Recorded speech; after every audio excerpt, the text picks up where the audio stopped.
Happy new year और नए साल की आप सबको बहुत बहुत शुभकामनाएं। और आने वाला 2022 और भी कई सारे वायरसेस से भरा हो। अरे मतलब सही में यार, तुम खुद सोचो, हमारे देश में रहने वाले लोग तो वायरस को मजाक में ही लेते हैं। वो इतनी छोटी चीज को तो समझेंगे नहीं कि मास्क लगाना जरूरी है और भीड़ में नहीं जाना चाहिए। वो इन बातों को बिल्कुल भी नहीं समझेंगे। और यार फिर वही लोग बोलते हैं कि यार मंदबुद्धि तू नए साल के बारे में शुभ शुभ बोल। तो जरूर अगर हम सतर्क नहीं हुए तो आने वाला 2022 कई सारे वायरसेस जैसे डेल्मिक्रॉन वायरस या ज़ॉम्बी वायरस के साथ एंट्री करेगा। अरे मतलब मैं ऐसा कुछ ज़ॉम्बी एपोकलिप्स होता हुआ सही में नहीं देखना चाहता, पर जिस तरह से वायरस फैल रहा है और जैसे दिल्ली की तरह कई और राज्य और शहर में ओमिक्रॉन के आने से येलो अलर्ट जारी हो गया है, तो वर्ष 2022 में हमें ज़ॉम्बी एपोकलिप्स से मुलाकात होना कोई बड़ी बात नहीं होगी। खैर यूजुअली हम यूनाइटेड स्टेट्स के मिलिट्री, वहाँ के centre for disease control and prevention की प्रिपेयरनेस टिप्स को देखते रहते हैं और उनकी ही बात करते हैं। हम जानते हैं कि बाहर के देशों में ज़ॉम्बी एपोकलिप्स से बचने के लिए कितनी तगड़ी तैयारी की जा रही है। जैसे बंकर्स बनाए गए हैं, प्रिजन सेल्स बनाए गए हैं, आइसोलेटेड घर बनाए हैं और भी बहुत कुछ। तो इस वीडियो में हम बाहर के यूएसए, यूके जैसे देश की गवर्नमेंट की नहीं बल्कि खुद के इंडियन गवर्नमेंट की बात करेंगे कि उन्होंने ज़ॉम्बी एपोकलिप्स पर क्या तैयारी की है। और जब फॉरेन में ज़ॉम्बी एपोकलिप्स और ये सब चीजें इतनी ज्यादा पॉपुलर है, तो क्या हमारी सरकार को या गवर्नमेंट में मौजूद लोगों को ज़ॉम्बी एपोकलिप्स का थोड़ा भी आइडिया नहीं है? तो चलो जानते हैं कि जब हमारी सरकार से ज़ॉम्बी एपोकलिप्स के बारे में एक्चुअल में पूछा गया तो गवर्नमेंट ने इसका क्या जवाब दिया। क्यों ज़ॉम्बी वायरस और ज़ॉम्बी एपोकलिप्स के बारे में इंडिया में ज्यादा अवेयरनेस नहीं है, और जिस गवर्नमेंट से नॉर्मली लोग सिर्फ डेवलपमेंट जैसी टिपिकल चीजों का ही बात करते हैं, तो कब, कैसे और किसने गवर्नमेंट से ज़ॉम्बी एपोकलिप्स जैसे टॉपिक्स के बारे में जवाब मांगा। तो थोड़ा इंतजार करो, इन सब सवालों का जवाब देगा ये मंदबुद्धि बालक। आरटीआई शायद आपको पता हो या फिर ना पता हो, पर इसे जान लो क्योंकि आगे ये काम आने वाला है। तो ये एक ऐसी चीज है जिससे आप गवर्नमेंट से किसी भी पब्लिक इंटरेस्ट में आने वाली चीजों को इन्फॉर्मेशन ले सकते हो। वेदर सरदार सरोवर डैम में स्टैच्यू ऑफ यूनिटी को बनाने में कितने पैसे लगे हैं या पीएम केयर्स फंड में कितने पैसे हैं। तो आरटीआई यानी कि राइट टू इन्फॉर्मेशन एक्ट के अकॉर्डिंग आप किसी भी चीज की इन्फॉर्मेशन गवर्नमेंट से ले सकते हो जो कि पब्लिक इंटरेस्ट में हो। तो मैं रिसेंटली ज़ॉम्बी एपोकलिप्स से रिलेटेड आर्टिकल पढ़ रहा था और जो मुझे दिखा वो काफी गजब था। तो एनडीटीवी की वेबसाइट पर एक न्यूज थी जिसमें ये बताया गया था कि जब एक पर्सन ने गवर्नमेंट से पूछा कि is India ready for zombie apocalypse, यानी कि क्या इंडिया ज़ॉम्बी एपोकलिप्स के लिए तैयार है, तो गवर्नमेंट ने इसका क्या जवाब दिया। अब वो व्यक्ति मजाक में पूछा था या सीरियसली ये तो हम नहीं कह सकते, पर उसके एप्लीकेशन को देखने के बाद व्हाट आई बिलीव कि आरटीआई में वो काइंड ऑफ सीरियस था और वैसे मजाक में ऐसी क्वेश्चन तो नहीं पूछी जाएगी।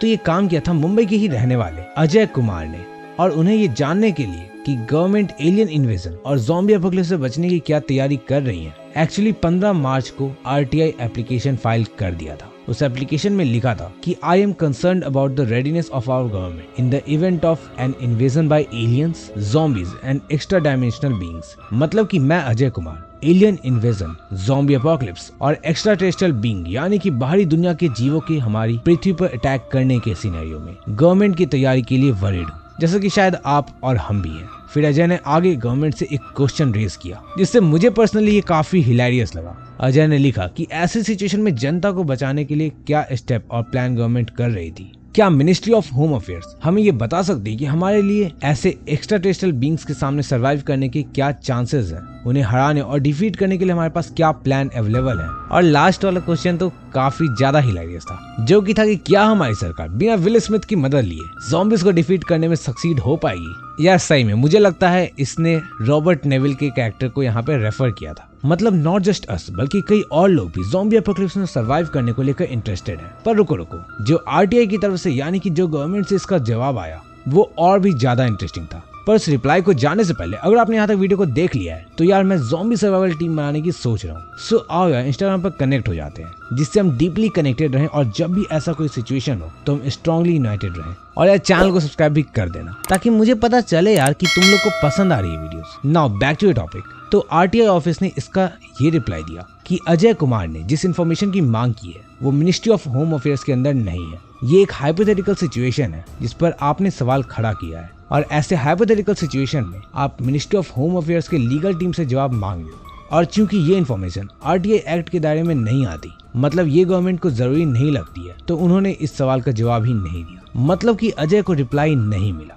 वैसे देखो ये न्यूज है सितंबर 20, 2016 की, तो इसको काफी ज्यादा वक्त हो गया है। और उस वक्त वायरसेस वगैरह को कोई भी सीरियसली नहीं लेता था, जो कि आम बात थी क्योंकि उस वक्त कोरोना वायरस जैसी चीजें भी सामने नहीं आई थी और हमने लॉकडाउन जितना सीरियसली कुछ भी नहीं देखा था। और चूंकि इस आरटीआई के एप्लीकेशन में एलियंस का भी जिक्र था और विल स्मिथ का नाम भी मेंशन था, तो सबने मजाक में ही लिया होगा। पर आज की सच्चाई सबके सामने है कि कितने लोग अपने लाइफ के लिए लड़ रहे हैं। एंड होपफुली कि आज अगर कोई आरटीआई से इस तरह की इन्फॉर्मेशन मांगे तो मुझे नहीं लगता कि गवर्नमेंट देने से मना करे, क्योंकि अब ये एक्चुअली में काफी ज्यादा इम्पोर्टेंट और सीरियस है। और अगर फिर भी गवर्नमेंट जवाब देने से हिचकती है तो समझ जाना हमारी प्रोटेक्शन हमें खुद ही करनी होगी, क्योंकि हमारी गवर्नमेंट ज़ॉम्बीज़ को लेकर बाकी कंट्रीज की तरह सीरियस नहीं है और फिर हमें आत्मनिर्भर ही बनना होगा। इसलिए मैं कहता हूँ यार, सर्वाइवल वीडियोस को देखा करो ताकि जब एक्चुअल में नीड हो तो you can help other as well. खैर देखो, इस केस के बारे में तो हम जान गए कि किसने क्या और कब गवर्नमेंट से ज़ॉम्बी एपोकलिप्स के बारे में पूछा था। पर जहां तक बात है कि क्यों इंडिया में ज़ॉम्बी एपोकलिप्स को लेकर के, ये ज़ॉम्बी वायरस को लेकर के ज्यादा अवेयरनेस नहीं है, तो इसकी यही वजह है कि हमारी इंडिया फॉरेन कंट्री से 10 से 12 साल पीछे है।